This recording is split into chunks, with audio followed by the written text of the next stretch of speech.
Bismillahirrahmanirrahim. Assalamualaikum warahmatullahi wabarakatuh.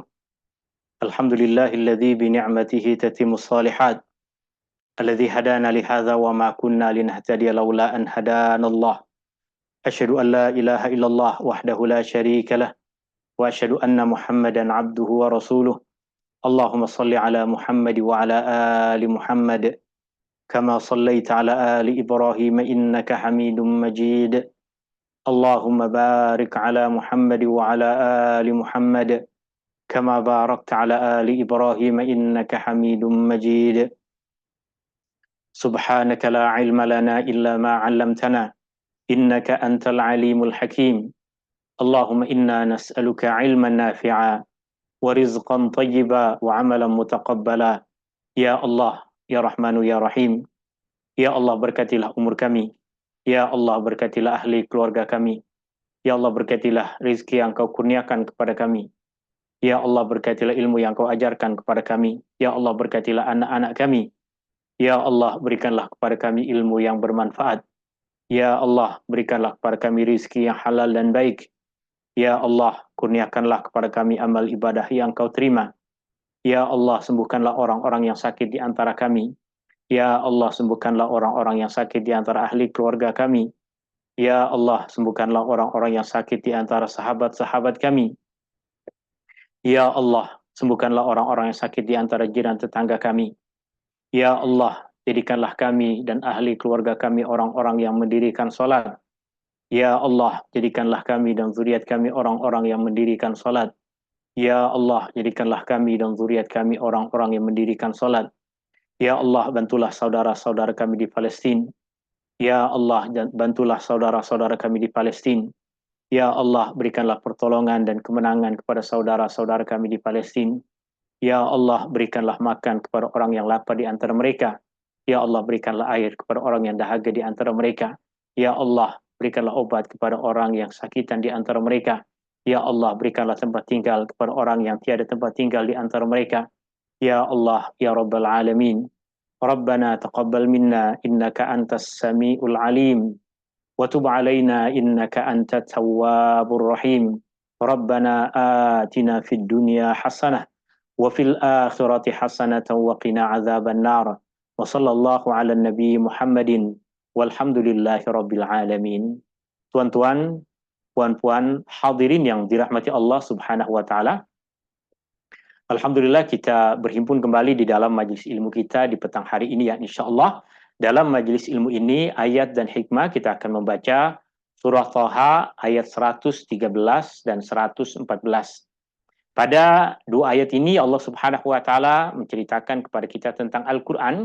Kita tahu Allah Subhanahu wa taala buka surah Thaha juga dengan menjelaskan tentang peringatan yang Allah Subhanahu wa taala turunkan di dalam Al-Qur'an. Dan Allah Subhanahu wa taala kembali tegaskan kepada kita tentang perkara itu pada perkara-perkara yang pada ayat-ayat yang insyaallah kita akan pelajari, pada ayat-ayat yang insyaallah kita akan bahas dalam majlis ilmu kita di petang hari ini. Dan seperti biasa, tuan-tuan dan puan-puan, jika ada sesiapa di antara tuan-tuan dan puan-puan yang ada apa-apa soalan, apa-apa kemusykilan, tuan-tuan dan puan-puan boleh tulis soalan itu di dalam chat room yang ada di dalam Zoom meeting ini, atau tuan-tuan dan puan-puan juga boleh terus bertanya dengan membuka mikrofon dan terus bertanya soalan yang berkaitan dengan apa yang tengah kita pelajari tanpa perlu menunggu akhir kelas nanti, karena apa sahaja kemusykilan yang tuan-tuan dan puan-puan jumpai di dalam majlis ilmu ini, jika kita ada jawapannya maka kita akan coba untuk membahas perkara itu. Tapi jika tidak, tentu kita tahu bahwa Allah Subhanahu wa taala tidak jadikan semua manusia mengetahui segalanya. Banyak kekurangan, banyak perkara-perkara yang masih perlu kita pelajari kembali, banyak perkara-perkara yang perlu kita ulang kaji berkaitan dengan Al-Qur'an, berkaitan dengan hukum hakam, berkaitan dengan kisah-kisah para nabi dan perkara-perkara yang Allah Subhanahu wa taala perincikan di dalam Al-Qur'an. Tuan-tuan, puan-puan, hadirin yang dirahmati Allah Subhanahu wa taala. Tema utama dari surah Thaha adalah menyebar dakwah dengan penuh kesabaran. Dan surah Thaha kita telah pelajari bahwa ia dibahagi, isi kandungannya kepada 3 isi kandungan utama. Pada bahagian pertama, mulai dari ayat 1 sehingga ayat yang ke-8, Allah Subhanahu wa taala menceritakan tentang Al-Qur'an yang membawa peringatan. Mulai dari ayat yang ke-9 sehingga ayat 98, Allah Subhanahu wa taala mengajarkan kepada kita pengajaran dakwah dan perjuangan, kesabaran, keimanan, ibadah kepada Allah Subhanahu wa taala dari kisah Nabi Musa bersama dengan Banu Israel, kisah Nabi Musa bersama dengan Firaun, kisah Nabi Musa bersama dengan Nabi Harun. Dan pada bahagian akhir dari surah ini dan majelis ilmu kita di petang hari ini akan membahas bahagian dari apa yang ada pada isi kandungan yang ketiga, yaitu perintah untuk mengambil pengajaran dari kisah-kisah Al-Quran. Tentunya, pengajaran dari kisah-kisah Al-Quran bukan setakat kita mengetahui bahwa siapa nama abang kepada Nabi Musa, siapa nama istri kepada Nabi Musa, siapa nama anak-anak kepada Nabi Musa, siapa nama ayah kepada Nabi Musa. Bukan itu tujuan utama dari pengajaran-pengajaran dari kisah-kisah Al-Quran. Terkadang pengajaran dari kisah-kisah Al-Quran berkaitan dengan keimanan kepada Allah. Terkadang pengajaran dari kisah-kisah yang Allah Subhanahu wa taala sebutkan di dalam Al-Quran berkaitan dengan keimanan kita kepada hari akhir. Terkadang peringatan dan pengajaran yang Allah Subhanahu wa taala sebutkan di sebalik kisah-kisah yang Allah ceritakan di dalam Al-Quran, pengajarannya berkaitan dengan akhlak, pengajarannya berkaitan dengan ibadah kita kepada Allah Subhanahu wa taala. Sehingga pada ayat-ayat yang kita telah pun pelajari berkaitan dengan kisah Nabi Musa, bukan saja pengajaran tentang perjuangan dakwah Nabi Musa yang kita ambil dari kisah tersebut, tapi banyak perkara-perkara yang berkaitan dengan keimanan kepada Allah, keimanan kepada hari akhir, keimanan kepada kitab yang Allah Subhanahu wa taala turunkan, keimanan kepada mukjizat yang Allah Subhanahu wa taala berikan kepada para nabi, keimanan kepada malaikat, perkara-perkara yang juga berkaitan dengan ibadah dan akhlak, banyak juga kita pelajari di dalam kisah Nabi Musa yang Allah Subhanahu wa taala ceritakan di dalam surah Toha ini. Dalam majelis ilmu kita di petang hari ini ayat yang kita akan baca, ayat 113 sehingga ayat 114.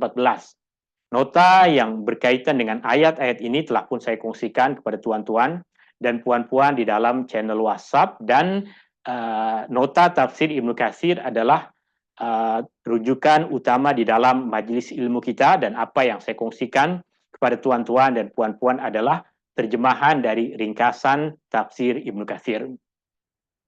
Kita baca terjemahan ringkas dari ayat ini, kemudian kita tengok beberapa perkara yang disebutkan oleh Imam Ibnu Katsir di dalam tafsirnya, dan juga pengajaran-pengajaran lain yang boleh kita ambil dari ayat-ayat yang mulia ini.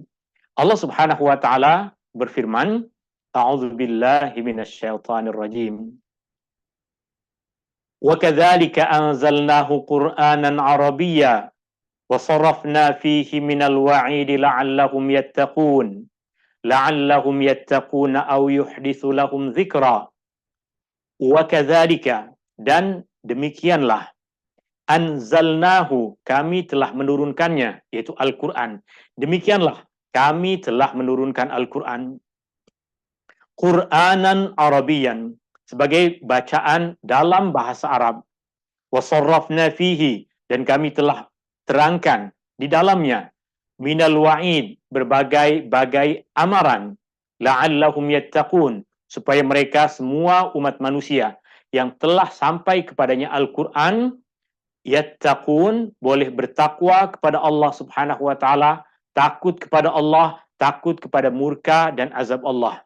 Au yuhditsu lahum dzikra, atau mereka mendapat darinya sesuatu peringatan. Pada bahagian pertama ayat ini Allah Subhanahu wa taala berfirman, wa kadzalika, wa kadzalika. Perkataan wa bermaksud dan, perkataan ka bermaksud seperti, perkataan dzalika bermaksud itu. Makna asal dari perkataan wa kadzalika, dan seperti itu. Wa kadzalika, dan seperti itu.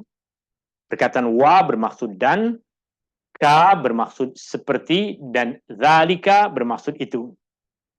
Tetapi tentunya tak berapa cantik jika kita terjemahkan dengan maksud dan seperti itu. Maka ia boleh kita terjemahkan dengan maksud dan demikianlah dan seperti itulah. Anzalnahu, anzalna, perkataan anzalna bermaksud kami telah menurunkan, di mana perkataan na yang ada di dalam lafaz ini itu adalah perkataan yang bermaksud kami. Anzal, menurunkan. Na, kami. Anzalna, kami menurunkan. Allah Subhanahu wa taala menurunkan Al-Qur'an. Dan kita tahu Allah Subhanahu wa taala di dalam Al-Qur'an banyak menggunakan perkataan kami.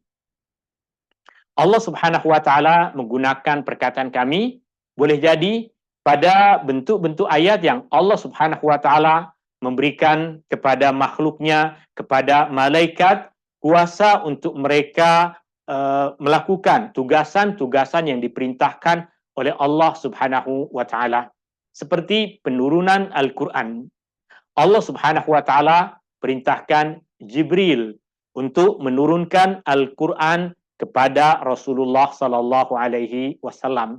Maka Allah Subhanahu wa taala sebutkan perkataan kami kerana di dalamnya terkandung perintah dari Allah Subhanahu wa taala kepada para malaikat, kepada Jibril untuk turun membawa Al-Qur'an, menyampaikannya kepada Rasulullah sallallahu alaihi wasallam. Perkataan kami juga banyak digunakan oleh Allah Subhanahu wa taala di dalam Al-Qur'an dengan maksud keagungan, kerana perkataan kami ketika digunakan oleh Allah Subhanahu wa taala, ia tidak menunjukkan bahawa Allah ada banyak, tapi ia menunjukkan Allah Maha Agung. Anzalnahu, perkataan hu di dalam anzalnahu bermaksudnya, bermaksud dia. Kami telah menurunkannya. Dan nya di dalam ayat ini sudah tentu tertuju kepada Al-Quran. Sebagaimana perkataan ini juga kita jumpai di dalam surah Al-Qadar, di mana Allah Subhanahu wa taala di dalam surah Al-Qadar berfirman, "Inna anzalnahu fi lailatul qadar." Sesungguhnya kami telah menurunkannya, yaitu Al-Quran, pada Lailatul Qadar, malam keagungan, malam kemuliaan Lailatul Qadar. Sehingga dalam terjemahan ini, apa yang disebutkan di dalam ayatnya disebutkan dalam bentuk kata ganti nama, yaitu hu yang bermaksudnya, yang bermaksud dia. Dalam terjemahan kita tulis dengan jelas.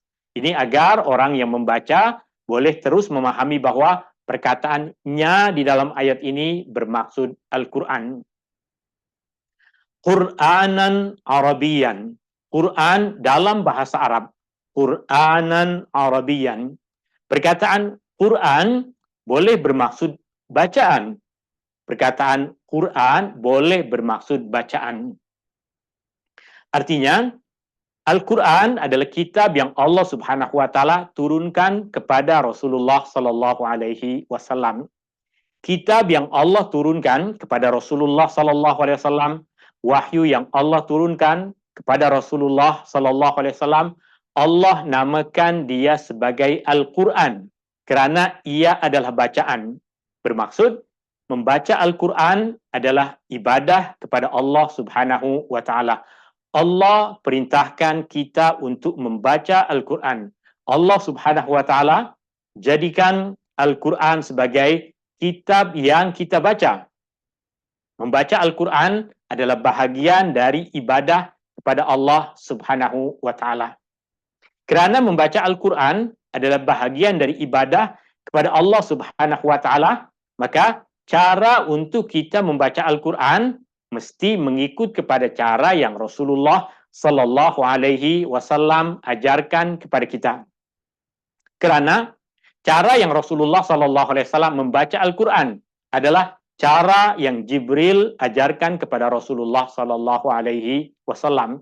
Demikian yang dikatakan oleh Al-Imam Al-Jazari di dalam muqaddimahnya, di dalam kitab Hukum Hakam Al-Quran, kitab yang menjelaskan tentang hukum hakam Al-Quran. Di situ Al-Imam Al-Jazari mengatakan kepada kita bahawa membaca Al-Quran dengan tartil, dengan betul adalah wajib, adalah fardu ke atas kita. Kenapa? Kerana demikianlah Jibril membacakannya kepada Rasulullah sallallahu alaihi wasallam dan Rasulullah sallallahu alaihi wasallam membacakannya kepada para sahabat Nabi sallallahu alaihi wasallam. Dan membaca Al-Quran selain ia adalah ibadah yang mesti kita mengikuti bacaannya, mengikut kepada bacaan yang diajarkan oleh Rasulullah sallallahu alaihi wasallam, Allah Subhanahu wa taala memberikan kelapangan kepada kita. Allah Subhanahu wa taala memberikan keluasan kepada kita untuk kita membaca Al-Quran sesuai dengan keinginan kita, sesuai dengan kemahuan kita, sesuai dengan masa kita.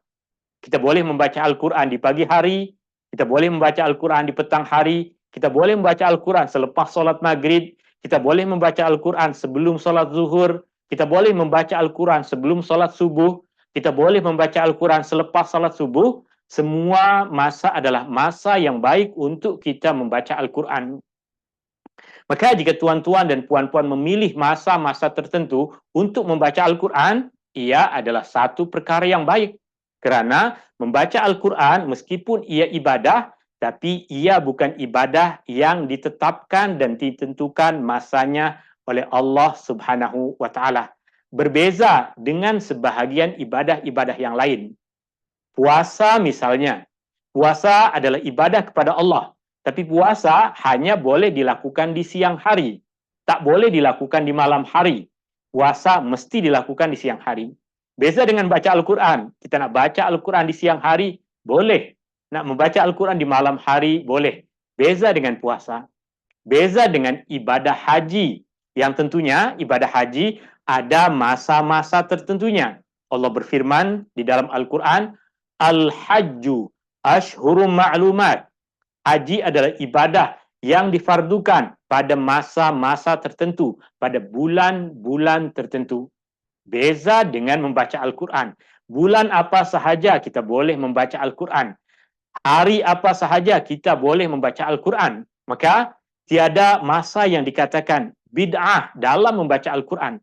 Tiada masa yang dikatakan bid'ah dalam membaca Al-Quran jika kita membaca dengan bacaan yang betul, jika kita ikhlas kepada Allah Subhanahu wa taala, jika adab kita dalam membaca Al-Quran adalah adab yang betul. Tuan-tuan, puan-puan yang dirahmati Allah Subhanahu wa taala, wukuf di Arafah.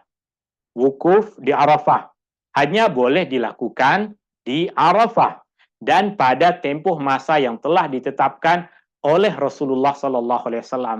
Ibadah yang khas, ibadah yang khusus. Al-Quran, membaca Al-Quran. Kita boleh membaca Al-Quran di Arafah, kita boleh membaca Al-Quran di luar Arafah, kita boleh membaca Al-Quran di masjid, kita boleh membaca Al-Quran di rumah. Semua tempat yang baik, semua tempat yang suci adalah tempat yang kita boleh untuk membaca Al-Quran. Wa kadzalika anzalnahu. Demikianlah Al-Quran diturunkan oleh Allah Subhanahu wa taala Qur'anan Arabian sebagai bacaan yang dibaca dengan bahasa Arab. Ini pun memberikan pengajaran kepada kita bahawa yang dinamakan sebagai Al-Quran adalah firman Allah yang Allah turunkan dalam bahasa Arab. Apa yang kita jumpai di sini, yang dinamakan sebagai Al-Quran adalah apa yang tertulis dengan bahasa Arab. Wa kadzalika anzalnahu Qur'anan Arabiyya. Itu yang dinamakan Al-Quran. Sedangkan apa yang kita jumpai di bawahnya, ada tulisan dan demikianlah kami telah menurunkan Al-Quran sebagai bacaan dalam bahasa Arab. Terjemahan Al-Quran tidak dinamakan sebagai Al-Quran. Al-Quran adalah Qur'anan Arabiyan. Kitab yang Allah Subhanahu wa taala turunkan dalam bahasa Arab. Sekali lagi, tuan-tuan, puan-puan, hadirin yang dirahmati Allah Subhanahu wa taala. Allah sifatkan Al-Quran sebagai Qur'anan Arabiyan, bacaan dalam bahasa Arab. Sehingga semua terjemahan Al-Quran dalam bahasa apapun selain dari bahasa Arab, bahkan tafsir Al-Quran sendiri pun yang juga ditulis dengan bahasa Arab, semua tidak dinamakan sebagai Al-Quran. Al-Quran hanyalah apa yang Allah turunkan kepada Rasulullah Sallallahu Alaihi Wasallam, dan Rasulullah Sallallahu Alaihi Wasallam bacakan dan ajarkan kepada para sahabat sebagai Al-Quran. Kemudian tadi kita dah sebutkan nama yang pertama ataupun sifat yang pertama dari Al-Quran, dari kitab yang Allah turunkan kepada Rasulullah, dinamakan sebagai Al-Quran kerana ia adalah bacaan. Maka menjadi ibadah untuk kita membacanya. Kemudian selain ia dinamakan Al-Quran, ia juga dinamakan sebagai kitab yang bermaksud tulisan. Al-Quran ditulis. Al-Quran ditulis. Al-Quran telah pun ditulis di Lauh Mahfuz. Al-Quran telah pun ditulis pada masa Rasulullah Sallallahu Alaihi Wasallam. Rasulullah suruh para sahabat untuk menulis Al-Quran. Al-Quran telah pun tertulis pada masa Rasulullah Sallallahu Alaihi Wasallam. Al-Quran telah pun sempurna ditulis pada masa Rasulullah Sallallahu Alaihi Wasallam. Selepas Rasulullah Sallallahu Alaihi Wasallam meninggal dunia, tulisan-tulisan Al-Quran yang telah sempurna ditulis pada masa Rasulullah Sallallahu Alaihi Wasallam dihimpunkan oleh para sahabat pada kepemimpinan Al-Khalifah Abu Bakar As-Siddiq radhiyallahu anhu. Dan beberapa tahun apa yang dihimpunkan, tulisan-tulisan yang dihimpunkan ditulis sejak masa Rasulullah Sallallahu Alaihi Wasallam, kemudian pada masa Al-Khalifah Utsman bin Affan radhiyallahu an, tulisan yang telah ditulis pada masa Rasulullah Sallallahu Alaihi Wasallam dijadikan sebagai panduan utama untuk menulis Al-Quran dan untuk disebarkan Al-Quran tersebut ke negeri-negeri Islam, ke bandar-bandar Islam yang besar pada ketika itu. Maka Al-Quran dinamakan sebagai Quran kerana ia adalah bacaan. Dinamakan sebagai kitab kerana ia adalah tulisan.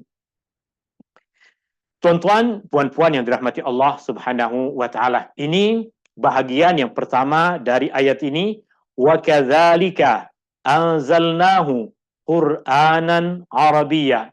Dan demikianlah kami telah menurunkannya, yaitu Al-Quran, Qur'anan Arabiyya, sebagai bacaan dalam bahasa Arab.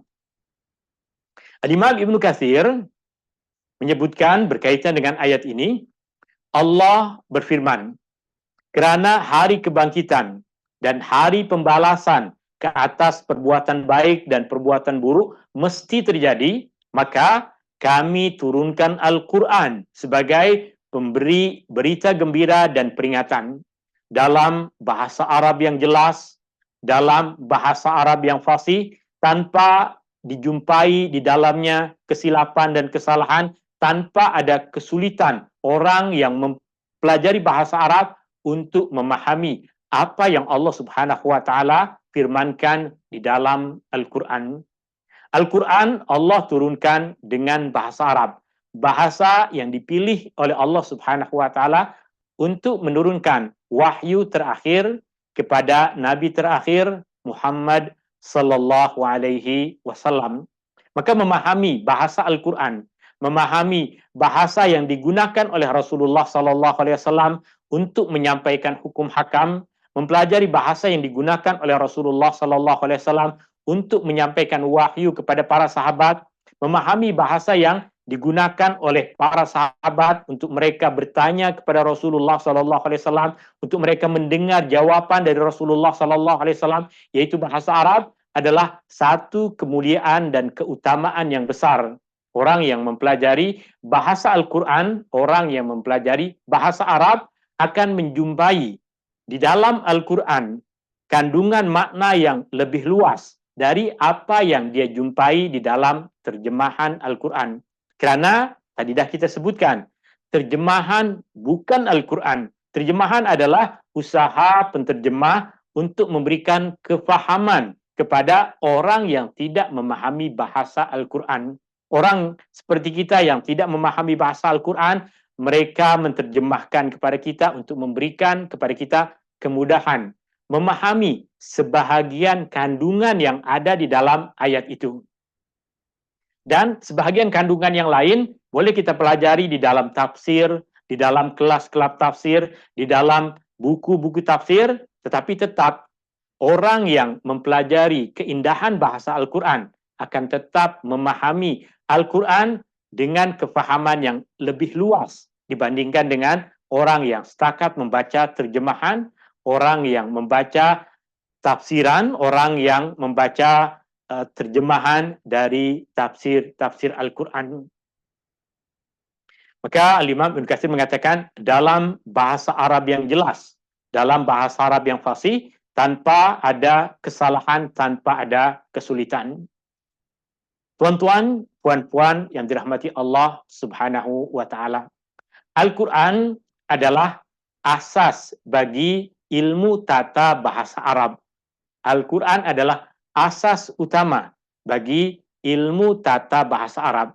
Maka di negeri Arab, orang-orang yang mempelajari tata bahasa Arab, sama ada dia orang Islam, orang Muslim, ataupun bukan orang Islam, jika mereka mahu fokus untuk mempelajari bahasa Arab, maka mereka mesti mempelajari Al-Quran. Sama ada orang Islam yang menjadikan Al-Quran sebagai petunjuk, ataupun orang yang bukan Islam yang hanya setakat mempelajari Al-Quran untuk mempelajari bahasa Arab.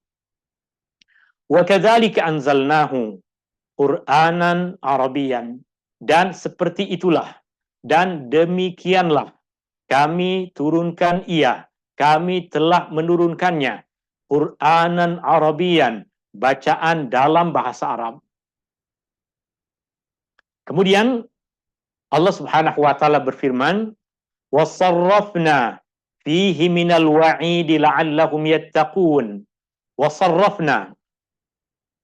Perkataan sarrafna boleh kita fahami dengan maksud kami menerangkan, kami menjelaskan. Wasarrafna fihi, dan kami terangkan, kami jelaskan. Fihi, di dalam Al-Quran, minal wa'id, berbagai-bagai amaran, berbagai-bagai peringatan, la'allahum yattaqun, semoga mereka bertakwa, supaya mereka bertakwa. Supaya mereka bertakwa, supaya mereka meninggalkan dosa dan perbuatan yang haram dan keji. Tetapi, perkataan sarrafna, selain ia bermaksud, kami telah terangkan, perkataan sarrafna juga boleh bermaksud kami telah agihkan, kami telah bahagikan. Saya ulangi sekali lagi, perkataan sarrafna, selain ia boleh diterjemahkan dengan maksud kami telah terangkan, kami telah jelaskan. Perkataan sarrafna boleh bermaksud kami telah mengagihkan. Jika ia diterjemahkan dengan maksud menerangkan, menjelaskan, tentunya kita mudah untuk memahami bahwa Allah Subhanahu wa taala nyata.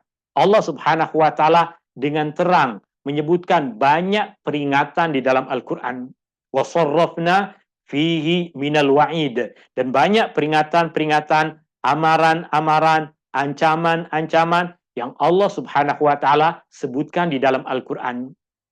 Tetapi jika perkataan sarrafna kita fahami dengan maksud mengagihkan, membahagikan. Sebagaimana di dalam bahasa Arab, perkataan sarrafa yusarrifu boleh bermaksud membahagikan, mengagihkan. Bagaimana jika kita memahami perkataan sarrafna dengan maksud kami membahagikan? Ia memberikan kepada kita kefahaman. Ia memberikan kepada kita pengajaran bahwa amaran yang Allah Subhanahu wa taala sebutkan di dalam Al-Qur'an, peringatan yang Allah Subhanahu wa taala sebutkan dalam Al-Qur'an, ancaman yang Allah Subhanahu wa taala sebutkan di dalam Al-Qur'an tidak terfokus pada satu ayat, dua ayat, satu surah, dua surah.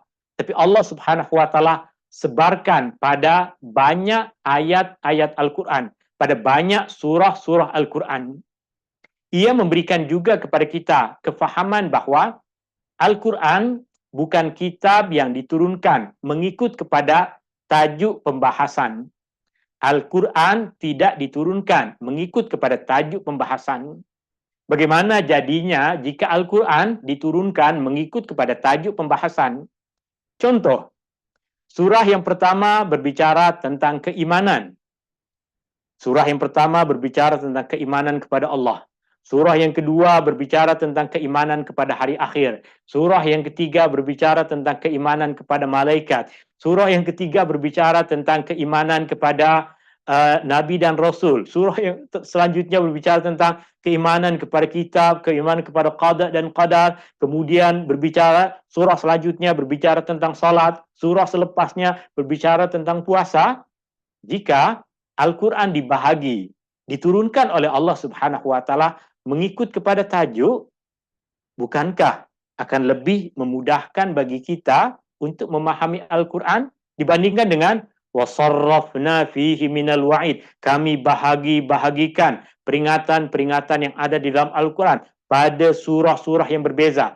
Kami agihkan amaran-amaran yang ada di dalam Al-Quran pada surah-surah yang berbeza. Bukankah jika Al-Quran diturunkan mengikut kepada tajuk, Al-Quran diturunkan mengikut kepada tema, Al-Quran diturunkan mengikut kepada topik, Al-Quran diturunkan mengikut kepada isi kandungan, bukankah akan lebih memudahkan kepada kita? Boleh jadi, tapi tuan-tuan, puan-puan, hadirin yang dirahmati Allah Subhanahu wa Ta'ala. Kenapa Al-Quran tidak diturunkan mengikut kepada tajuknya? Kenapa isi Al-Quran tidak dibahagikan mengikut kepada tema-tema pembahasan ataupun isi kandungan? Tapi Allah Subhanahu wa Ta'ala sebarkan Al-Quran. Allah Subhanahu wa Ta'ala wasarrafna fihi, dan kami agihkan padanya. Kenapa tidak dijadikan satu sahaja, setiap surah membahas tentang perkara tertentu sahaja? Di antara hikmah utama yang boleh kita pahami kenapa Al-Quran tidak diturunkan mengikut kepada tajuk-tajuk pembahasan adalah jika Al-Quran diturunkan mengikut kepada tema-tema, mengikut kepada tajuk pembahasan, mengikut kepada isi kandungan, maka setiap kita hanya akan fokus kepada perkara itu sahaja. Artinya, ini ayat tentang keimanan kepada Allah. Maka pikiran kita pun hanya akan tengok kepada ayat itu sebagai ayat yang menceritakan tentang keimanan kepada Allah. Jika sampai kepada ayat yang menceritakan tentang kisah Nabi Musa, maka fokusnya hanya ini ayat cerita tentang sejarah hidup Nabi Musa. Tapi jika Al-Quran diturunkan seperti keadaan yang kita nampak sekarang, maka setiap ayat akan memberikan 1000 pengajaran kepada kita. Ayat yang Allah turunkan tentang kisah Nabi Musa mengajarkan tentang keimanan kepada Allah. Ayat yang Allah turunkan tentang kisah Nabi Musa mengajarkan tentang kesabaran. Ayat yang Allah turunkan tentang kisah Nabi Musa mengajarkan tentang prinsip keimanan. Artinya, ketika Allah Subhanahu wa Ta'ala tidak bahagikan Al-Quran kepada tajuk-tajuk pembahasan, justru ia membuka kepada kita ilmu yang luas. Kemudian yang kedua, tuan-tuan dan puan-puan yang dirahmati Allah Subhanahu wa Ta'ala. Jika segala perkara dimudahkan oleh Allah Subhanahu wa Ta'ala, jika segala perkara telah disusun oleh Allah Subhanahu wa Ta'ala untuk kita, maka kita akan menjadi orang yang malas untuk belajar. Kenapa kita nak belajar? Semua dah tersusun. Kenapa kita perlu belajar? Semua dah ada tajuk-tajuknya, semua dah ada pembahasan-pembahasannya. Maka Al-Quran diturunkan dalam bentuk seperti yang ada pada kita agar nyata perbezaan antara orang yang mahu belajar dengan orang yang tidak belajar. Orang yang belajar akan ada banyak ilmu yang dia dapatkan berkaitan dengan ayat-ayat Al-Quran. Orang yang kurang belajar juga kurang yang akan dia dapatkan berkaitan dengan ilmu-ilmu Al-Quran. Agar berbeza, Allah Subhanahu wa Ta'ala berfirman di dalam Al-Quran, "Qul hal yastawil ladzina ya'lamuna wal ladzina la ya'lamun." Katakanlah, adakah sama orang yang ada ilmu dengan orang yang tak ada ilmu? Orang yang mengetahui dengan orang yang tidak mengetahui? Dah tentu tak sama, dah tentu berbeza. Itu juga di antara hikmah Kenapa Al-Quran tidak disusun berasaskan kepada tajuk-tajuk pembahasan? Kemudian yang ketiga, kenapa Al-Quran tidak disusun mengikut kepada tajuk-tajuk pembahasan adalah jika Al-Quran disusun mengikut kepada tajuk-tajuk pembahasan, maka umat Islam hanya akan terfokus ke perhatian mereka kepada perkara-perkara tertentu sahaja. Artinya jika kita membaca Al-Quran pada surah yang pertama saja, jika disusun hanya surah pertama hanya berbicara tentang keimanan kepada Allah, maka itu sahaja ilmu yang kita dapatkan. Tapi jika Al-Quran dalam susunan yang ada pada kita sekarang, kita baru hanya mempelajari surah Al-Fatihah. Tapi dalam surah Al-Fatihah, kita dah mempelajari banyak perkara. Kita dah mempelajari tentang meminta pertolongan kepada Allah. Kita dah mempelajari tentang nama-nama dan sifat Allah. Kita dah mempelajari tentang keimanan kepada hari akhir. Kita telah mempelajari tentang hakikat ibadah kepada Allah. Kita telah mempelajari tentang ukhuwah sesama orang-orang yang beriman. Kita telah mempelajari tentang banyak perkara baru masuk pada surah yang pertama. Itulah kenapa Allah Subhanahu wa taala tidak himpunkan surah-surah Al-Quran mengikut kepada tajuk pembahasan, mengikut kepada tema, mengikut kepada isi kandungan. Sehingga kita mudah untuk memahami jika ayat ini perkataan sarrafna dan kami agihkan. Kami agihkan amaran-amaran di dalam Al-Quran. Artinya di dalam surah Al-Baqarah kita akan jumpai amaran-amaran dari Allah. Dalam surah Ali Imran kita akan jumpai peringatan-peringatan dan ancaman-ancaman dari Allah. Dalam surah Thaha kita akan jumpai perkara itu. Dalam juzuk Amma kita akan jumpai perkara itu. Dalam surah Al-Mulk kita akan jumpai perkara itu. Wasarrafna fihi minal wa'id. Allah Subhanahu wa taala bahagikan di dalam Al-Qur'an amaran-amaran la'allahum yattaqun, agar supaya manusia bertakwa kepada Allah Subhanahu wa taala. Di dalam ayat ini ada perkataan al-wa'id yang kita terjemahkan di sini dengan maksud amaran. Al-wa'id adalah ancaman. Allah memberikan ancaman, Allah memberikan amaran, artinya Allah memberikan janji yang buruk ke atas orang-orang yang derhaka. Allah memberikan janji yang buruk kepada orang-orang yang melakukan dosa dan kederhakaan kepada Allah Subhanahu wa taala. Di dalam ayat-ayat yang lain juga Allah Subhanahu wa taala banyak menyebutkan tentang janji yang baik yang Allah berikan kepada orang-orang yang beriman. Janji baik yang Allah berikan kepada orang-orang yang bertakwa. Janji baik yang Allah Subhanahu wa taala berikan kepada orang-orang yang melakukan amal kebaikan.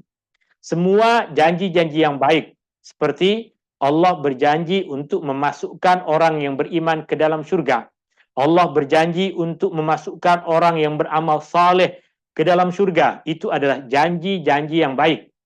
Dalam Al-Quran juga ada ayat-ayat yang Allah Subhanahu wa taala sebutkan amaran, ancaman atau janji-janji yang buruk, di mana ancaman tersebut, amaran tersebut, Allah Subhanahu wa taala memberikan amaran, memberikan ancaman kepada orang-orang yang melakukan dosa, orang-orang yang derhaka, orang-orang yang kafir dan ingkar kepada Allah Subhanahu wa taala. Allah Maha benar. Semua yang Allah Subhanahu wa taala janjikan mesti Allah Subhanahu wa taala penuhi. Tapi pada dua keadaan ini, antara janji baik dengan janji buruk, kita mesti paham bahwa Allah Subhanahu wa taala Maha Pengampun. Allah Maha Pengampun. Artinya, jika ada seseorang yang melakukan dosa, yang pada dosa tersebut terdapat ancaman dari Allah, pada dosa itu terdapat amaran dari Allah Subhanahu wa taala. Seperti yang Allah Subhanahu wa taala sebutkan, "Wa man qatala mu'minan muta'ammidan fajaza'uhu jahannam." Orang yang membunuh seorang muslim dengan sengaja, maka balasannya adalah jahanam. Artinya, orang yang melakukan perkara dosa tersebut, itulah amaran yang Allah Subhanahu wa taala berikan kepadanya. Tapi adakah bermaksud semua orang yang telah melakukan perkara itu, mesti di akhirat nanti Allah masukkan ke dalam neraka? Tentu tidak. Orang yang bertaubat kepada Allah Subhanahu wa taala, orang yang meminta ampun kepada Allah Subhanahu wa taala meskipun dahulu mereka telah melakukan perbuatan dosa itu, Allah mesti memberikan ampunan. Karena rahmat Allah lebih luas dibandingkan dengan kemurkaan Allah. Wa rahmati wasi'at kulla syai'. Allah firmankan, rahmatku adalah luas, lebih luas dari segalanya, meliputi segalanya. Orang yang berdosa masih layak untuk mendapatkan rahmat Allah Subhanahu wa taala jika mereka beriman kepada Allah, atau mereka bertaubat kepada Allah Subhanahu wa taala, atau ada amal kebaikan yang lain yang lebih besar yang dengannya Allah tutup dosa-dosa tersebut. Seperti keadaan diri kita. Banyak dosa-dosa yang telah kita lakukan, tapi kita berharap kepada Allah Subhanahu wa taala semoga sebahagian dari amal kebaikan yang kita lakukan dengan ikhlas kepada Allah Subhanahu wa taala menyebabkan kita dibukakan oleh Allah pintu ampunan, menyebabkan Allah Subhanahu wa taala hapus dosa-dosa kita itu. Meskipun pada sebahagian dosa yang telah kita lakukan ada amaran-amaran yang besar di dalam Al-Qur'an, ada ancaman-ancaman besar yang Allah Subhanahu wa taala sebutkan di dalam Al-Qur'an. Tuan-tuan, puan-puan, hadirin yang dirahmati Allah Subhanahu wa taala. Di dalam ayat tadi Allah Subhanahu wa taala tutup dengan au yuhditsu lahum dzikra, yang di sini kita terjemahkan dengan maksud atau mereka mendapat daripadanya sesuatu peringatan. Perkataan zikr bermaksud peringatan, perkataan zikr juga boleh bermaksud keagungan atau kemuliaan. Dan perkataan yuhditsu, ahdatsa yuhditsu. Perkataan ini maksud asalnya adalah menjadikan, ahdasa, menjadikan atau membuat sesuatu yang baharu. Dalam ayat ini Allah Subhanahu wa taala menyebutkan bahwa di antara amaran-amaran yang Allah sebutkan di dalam Al-Qur'an, di antara peringatan-peringatan yang Allah Subhanahu wa taala sebutkan di dalam Al-Qur'an, boleh jadi pada peringatan tersebut akan membuka bagi kita satu peringatan yang baharu. Akan membuka bagi kita satu peringatan yang baharu. Al-Qur'an bukan sesuatu yang baharu, tapi ketika kita membaca Al-Qur'an, ketika kita mendengar bacaan Al-Qur'an, ketika kita masuk dalam majlis ilmu Al-Qur'an, ketika kita mempelajari tafsir Al-Qur'an, banyak kali ayat-ayat yang lazim kita baca, banyak kali ayat-ayat yang selalu kita baca, kita dapatkan padanya satu peringatan yang baru. Sebagaimana sebagian dari tuan-tuan dan puan-puan boleh jadi telah pun banyak kali membaca surah Toha ini, tapi boleh jadi belum pernah masuk dalam kelas tafsir surah Toha, sehingga meskipun surah ini dah berpuluh-puluh tahun kita baca, meskipun dah ratusan kali dalam hidup kita membacanya, tetapi boleh jadi pada kali inilah kita mendapatkan peringatan berkaitan dengan maksud yang ada di dalam ayat ini. Itu diantara maksud dari au yuhditsu lahum dzikra, atau peringatan yang Allah turunkan di dalam Al-Quran tadi, peringatan yang Allah sebarkan di dalam Al-Quran boleh menjadikan pada mereka satu peringatan yang baharu, satu peringatan yang baru. Perkataan yuhditsu bermaksud membuat sesuatu yang baharu. Sebagaimana di dalam hadis yang diriwayatkan dari Aisyah radhiyallahu anha, Rasulullah sallallahu alaihi wasallam bersabda, "Man ahdatsa fi amrina hadza ma laysa minhu fahuwa raddun." Sesiapa yang membuat perkara yang baharu di dalam agama ini yang tidak menjadi bahagian darinya, maka ia tertolak. Perkataan ahdatsa yuhditsu bermaksud membuat sesuatu yang baharu.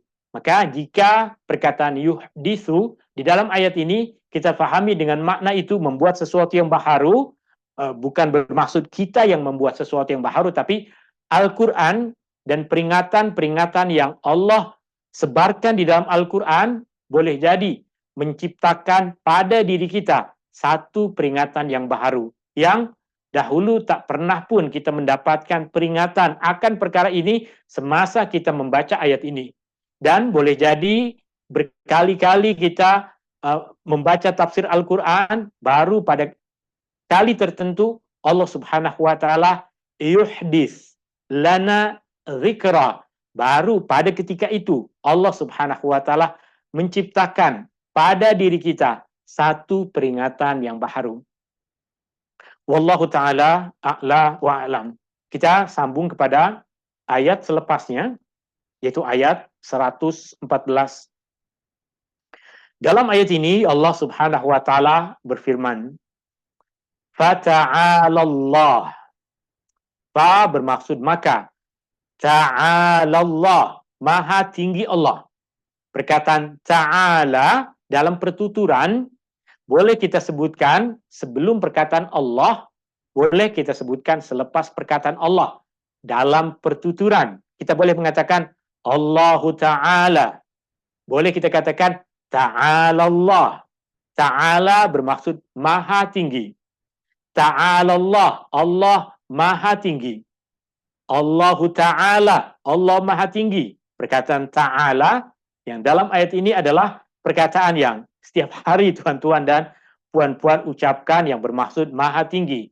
Dan perkataan Ta'ala boleh kita letakkan sebelum perkataan Allah, dan perkataan Ta'ala boleh kita letakkan selepas perkataan Allah dalam pertuturan Ta'ala Allah atau Allahu Ta'ala. Tuan-tuan dan puan-puan yang dirahmati Allah Subhanahu wa taala. Perkataan Ta'ala makna asal dia adalah menjadi tinggi. Makna asal dari perkataan Ta'ala adalah menjadi tinggi.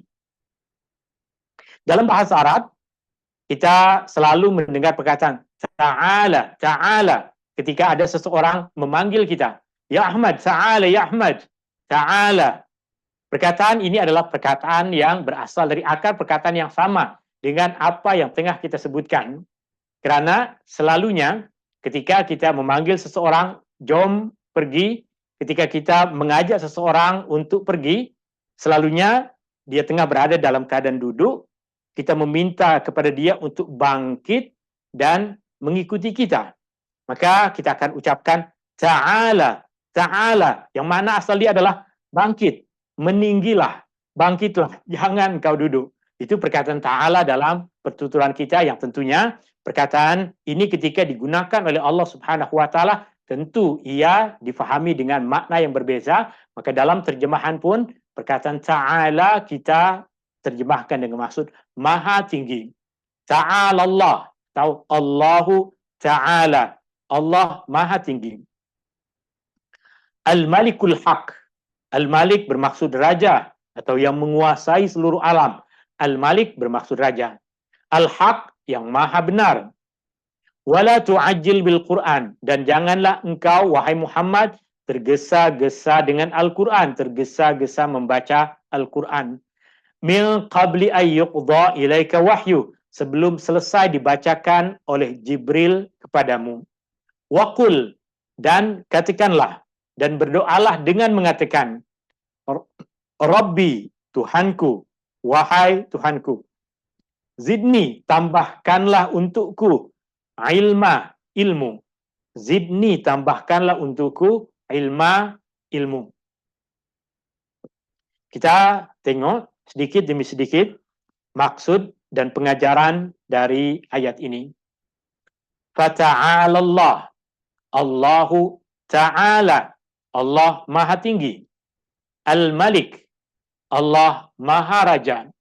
Perkataan Al-Malik bermaksud raja. Jika kita buang alif lam, dia akan menjadi Malik. Ini yang kita jumpai di dalam surah An-Nas. Qul a'udzu birabbin nas. Malik, Malikin nas. Malik bermaksud raja. Malikin nas, raja kepada semua manusia. Raja yang sebenar adalah Allah Subhanahu wa ta'ala. Ta'ala bermaksud maha tinggi.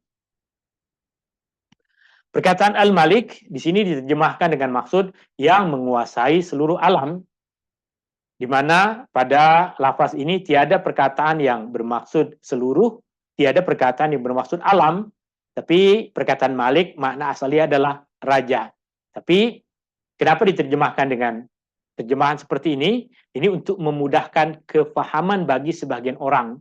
Kerana dalam kefahaman manusia dalam bahasa kita, ketika mendengar perkataan raja, raja bagi kita adalah manusia. Itu dalam kefahaman bahasa kita. Mendengar perkataan raja adalah manusia. Maka boleh jadi penterjemah penterjemah itu Abdullah Basami menterjemahkan perkataan Al-Malik dengan maksud yang menguasai seluruh alam, agar orang yang membaca terjemahannya tidak terkeliru. Makna asal, sekali lagi, makna asal dari perkataan Al-Malik adalah raja. Al-Haq yang bermaksud maha benar. Al-Imam Ibnu Katsir rahimahullahu ta'ala berkata, yang bermaksud maha suci Allah. Raja yang sebenar. Janjinya adalah benar. Ancamannya adalah benar. Para rasulnya adalah benar. Surga dan neraka adalah benar. Segala yang datang daripadanya adalah benar. Maka Allah dinamakan sebagai Allah, dinamakan sebagai Al-Malik, dinamakan sebagai Al-Haq, yang maha benar. Kerana semua yang dari Allah Subhanahu wa taala adalah kebenaran. Al-Quran datang dari Allah Subhanahu wa taala, maka Al-Quran adalah Kitabul Haq atau Al-Kitabul Haq.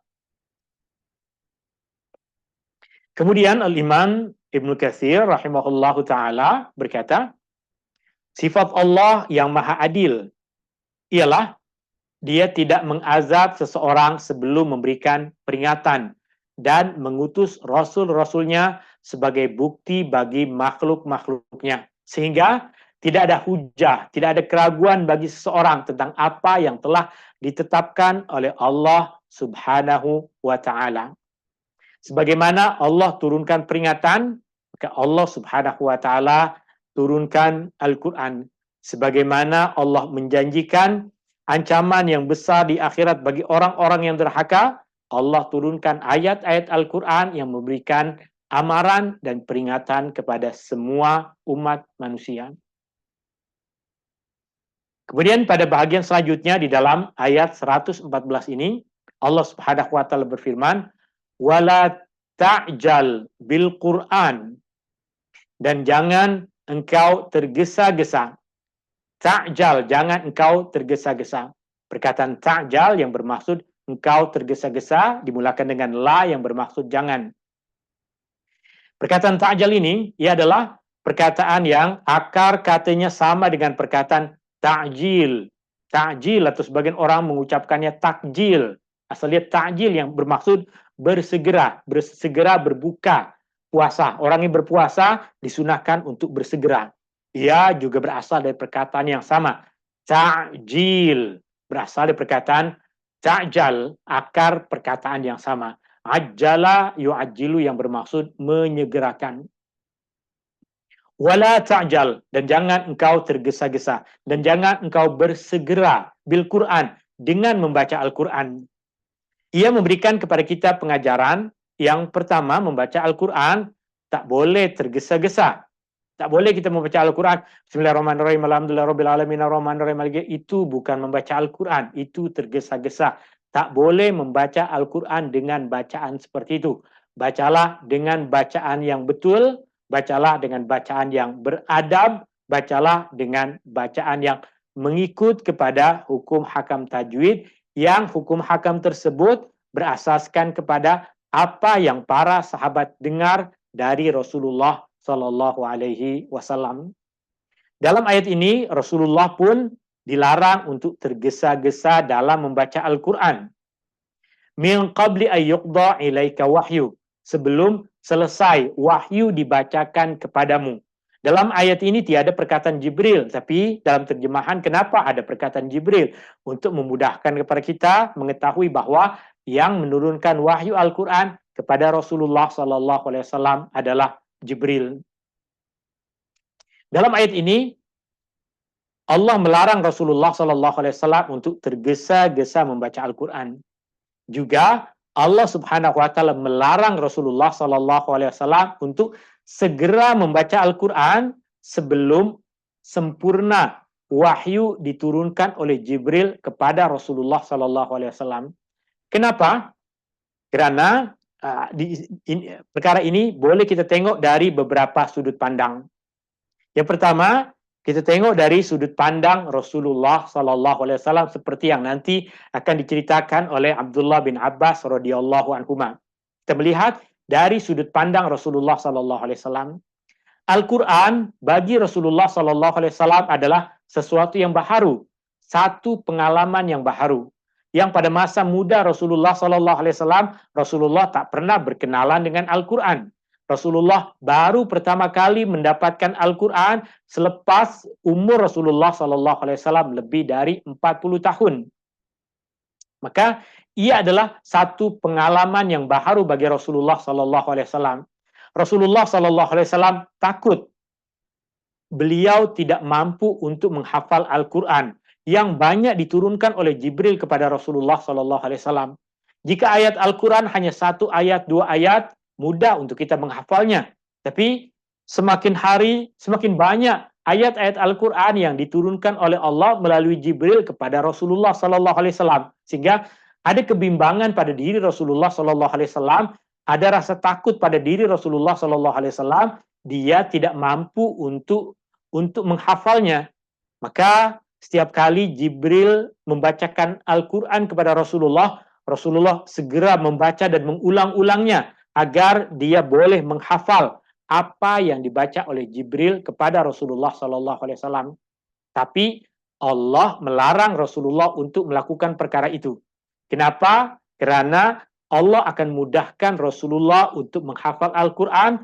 Allah memberikan jaminan Al-Quran yang Allah turunkan kepada Rasulullah SAW, sanuqri'uka fala tansa. Kami akan bacakan Al-Quran kepadamu dan engkau tidak lupa. Allah janji kepada Rasulullah SAW untuk menghafal Al-Quran. Ayat-ayat surah Toha ini yang Allah turunkan kepada Rasulullah di Mekah, dihafal oleh Rasulullah sehingga Rasulullah SAW meninggal dunia di Madinah.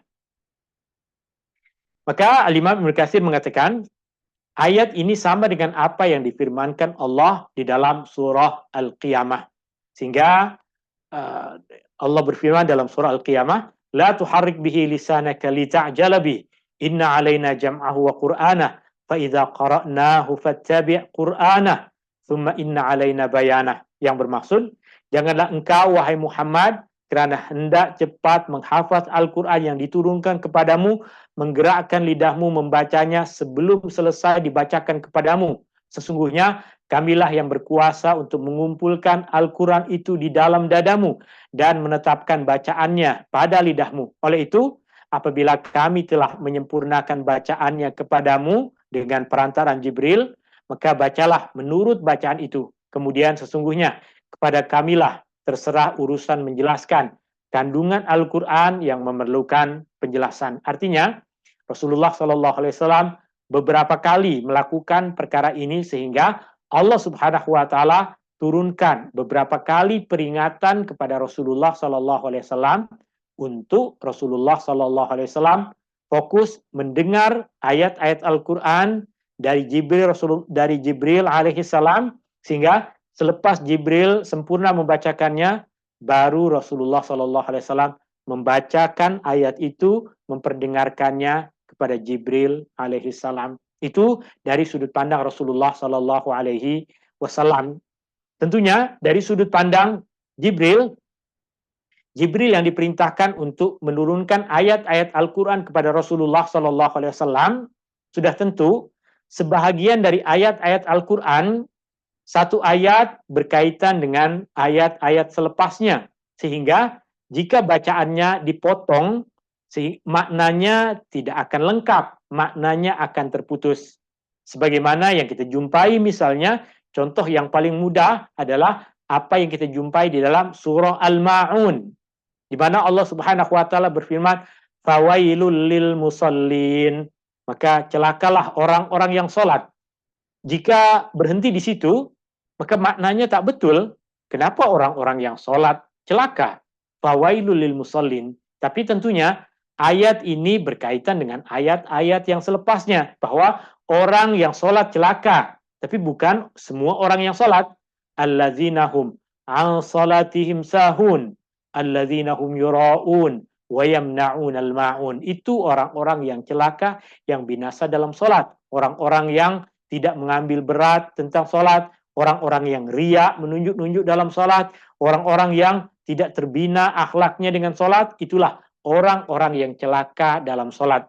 Sehingga Rasulullah SAW perlu mendengar bacaan Jibril sehingga full stop, barulah Rasulullah SAW disuruh untuk membaca. Fa'idza qara'nahu fattabi' Qur'anah. Jika kami dah selesai membacakannya, maka ikutilah bacaan itu. Di sini juga mengajarkan kepada kita, tuan-tuan dan puan-puan yang dirahmati Allah Subhanahu wa taala. Terkadang sebahagian dari guru kita tengah menyampaikan satu ilmu, satu maklumat. Guru kita menyuruh kita untuk sila fokus dengar. Fokus dengar terlebih dahulu, jangan tulis. Tapi kita nampak ada sebagian orang yang tetap nak tulis. Kenapa? Sebagian dari guru kita nak kita fokus terlebih dahulu. Dia mahu agar kita faham keseluruhan maksud yang ingin dia sampaikan, baru lepas paham kita tulis.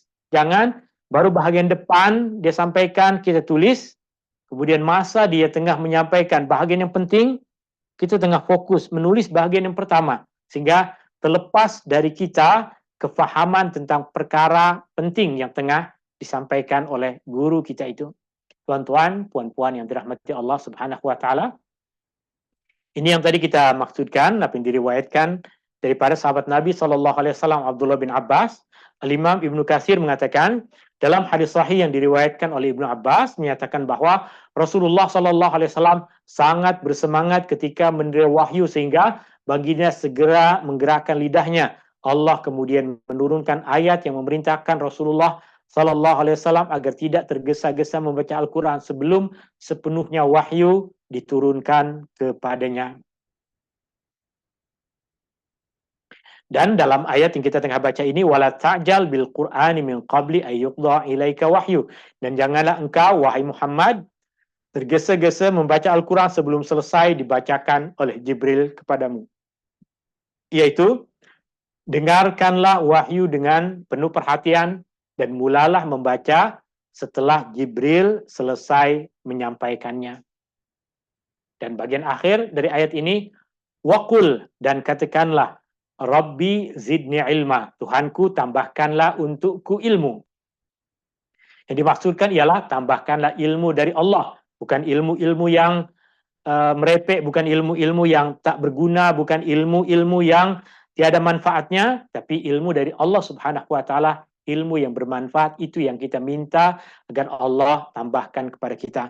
Doa ini cantik untuk kita amalkan, tapi masa kita mengamalkan doa ini, jangan kita membaca waqul, terus kita membaca Rabbi zidni ilma, Rabbi zidni ilma, Rabbi Tuhanku, zidni tambahkanlah aku, tambahkanlah untukku, ilma, yaitu ilmu. Dan Rasulullah SAW sentiasa Allah tambahkan kepadanya ilmu. Dan Rasulullah sentiasa berdoa kepada Allah agar Allah tambahkan kepadanya ilmu. Imam Ibnu Katsir berkata, Ibnu Uyainah berkata bahwa Rasulullah SAW terus mendapatkan tambahan ilmu sehingga ke akhir hayat baginda SAW. Ilmu Rasulullah sentiasa bertambah. Ilmu kita tak tahu lagi. Ada ilmu kita, ada orang yang setiap masa justru berkurang ilmu karena tak ada maklumat baik yang dia tambahkan, yang lama dia dah tinggalkan. Artinya masa bagi dia adalah mengurangkan ilmu yang ada pada dia. Tapi bagi Rasulullah, setiap masa adalah pertambahan ilmu. Bahkan Di dalam hadis yang diriwayatkan oleh Imam Al-Bukhari dan Muslim dari Anas bin Malik radhiyallahu an, Anas bin Malik mengatakan, "Innallaha taba'al wahya ala rasulih sallallahu alaihi wasallam hatta kana al-wahyu aktsara ma kana yauma tufiya Rasulullah sallallahu alaihi wasallam." Anas bin Malik radhiyallahu an menceritakan bahwa sesungguhnya Allah terus menerus menurunkan wahyu kepada Rasulullah sallallahu alaihi wasallam. Sama ada wahyu Al-Qur'an ataupun wahyu yang berkaitan dengan hukum hakam dan peringatan. Sentiasa menurunkan wahyu kepada Rasulullah sallallahu alaihi wasallam sehinggalah wahyu sempurna. Keadaan wahyu yang paling sempurna adalah pada hari kematian Rasulullah sallallahu alaihi wasallam. Hari terakhir kehidupan Rasulullah sallallahu alaihi wasallam itulah hari terakhir wahyu dari Allah Subhanahu wa taala sempurna sampai kepada Rasulullah sallallahu alaihi wasallam. Yang tentunya wahyu terakhir yang Allah turunkan kepada Rasulullah sallallahu alaihi wasallam bukan berkaitan dengan Al-Qur'an, sebab Al-Qur'an telah pun sempurna beberapa hari sebelum kematian Rasulullah sallallahu alaihi wasallam. Tapi pengetahuan berkaitan dengan akhirat, berkaitan dengan keimanan, berkaitan dengan Allah, berkaitan dengan surga dan neraka, Allah Subhanahu wa taala sempurnakan kepada Rasulullah sallallahu alaihi wasallam di masa-masa terakhir kehidupan Rasulullah sallallahu alaihi wasallam menjelang Rasulullah sallallahu alaihi wasallam meninggal dunia. Bahkan ketika Rasulullah sallallahu alaihi wasallam meninggal dunia, para sahabat yang berada di sana, ahli keluarga Rasulullah yang berada di dekat Nabi sallallahu alaihi wasallam masa Rasulullah sallallahu alaihi wasallam menunggu kedatangan malaikat maut, mereka mendengar Rasulullah sallallahu alaihi wasallam tengah menjawab beberapa soalan dari para malaikat. Tentunya bukan soalan-soalan di kubur, tapi soalan-soalan seperti mana yang engkau pilih wahai Muhammad? Adakah engkau mahu duduk selamanya di bumi atau engkau mahu untuk Allah Subhanahu wa taala berikan kepadamu kedudukan yang tinggi di akhirat? Maka Rasulullah sallallahu alaihi wasallam mengatakan, "Balir rafiq al-a'la." Aku memilih untuk berada di tempat yang lebih tinggi. Aku memilih untuk berada di tempat di akhirat yang lebih mulia. Maka Rasulullah sallallahu alaihi wasallam berdoa dengan doa yang ada dalam Al-Qur'an dan juga Rasulullah berdoa dengan doa yang lain seperti yang disebutkan oleh Imam Ibnu Majah dan At-Tirmizi daripada Abu Hurairah radhiyallahu an. Rasulullah sallallahu alaihi wasallam berdoa dengan mengatakan, Allahumma anfa'ni bima 'allamtani. Ya Allah, berikanlah manfaat kepadaku pada ilmu yang telah Engkau ajarkan kepadaku. Wa 'allimni ma yanfa'uni, dan ajarkanlah aku perkara-perkara yang boleh memberikan manfaat kepadaku. Wa zidni ilma, dan tambahkanlah kepadaku ilma. Walhamdulillahi ala kulli hal. Dan segala puji bagi Allah ke atas semua keadaan. Ini doa yang cantik untuk kita amalkan, tapi maaf tuan-tuan dan puan-puan yang dirahmati Allah, pada nota yang saya kongsikan kepada tuan-tuan dan puan-puan, perkataan Alhamdulillah ada kesilapan. Jika tuan-tuan dan puan-puan ada nota itu, tengok pada perkataan Alhamdulillah. Pada nota tersebut, pada perkataan Alhamdulillah, ada tertambah huruf alif pada perkataan Allah. Padam huruf alif itu. Padam huruf alif pada perkataan Allah. Sehingga jika dipadam huruf alif, maka kita akan baca lillah. Alhamdulillah. Tentunya ia adalah lafaz yang mudah untuk kita baca dan untuk kita fahami. Tapi kesilapan adalah kesilapan apa yang nota yang ada pada tuan-tuan dan puan-puan. Pada lafaz Alhamdulillah ada terlebih huruf alif. Sila tuan-tuan dan puan-puan padam huruf alif itu. Terima kasih. Wallahu ta'ala a'la wa alam. Banyak pengajaran yang tadi dah kita pelajari. Di antara pengajaran utamanya adalah Allah menurunkan Al-Quran dalam bahasa Arab yang indah.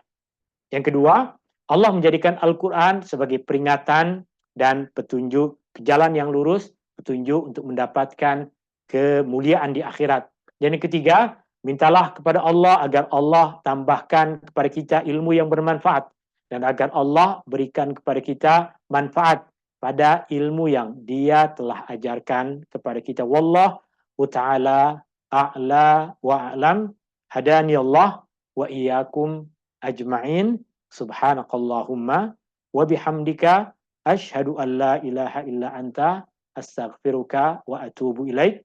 Allahumma anfa'na bima 'allamtana wa 'allimna ma yanfa'una wa zidna ilma.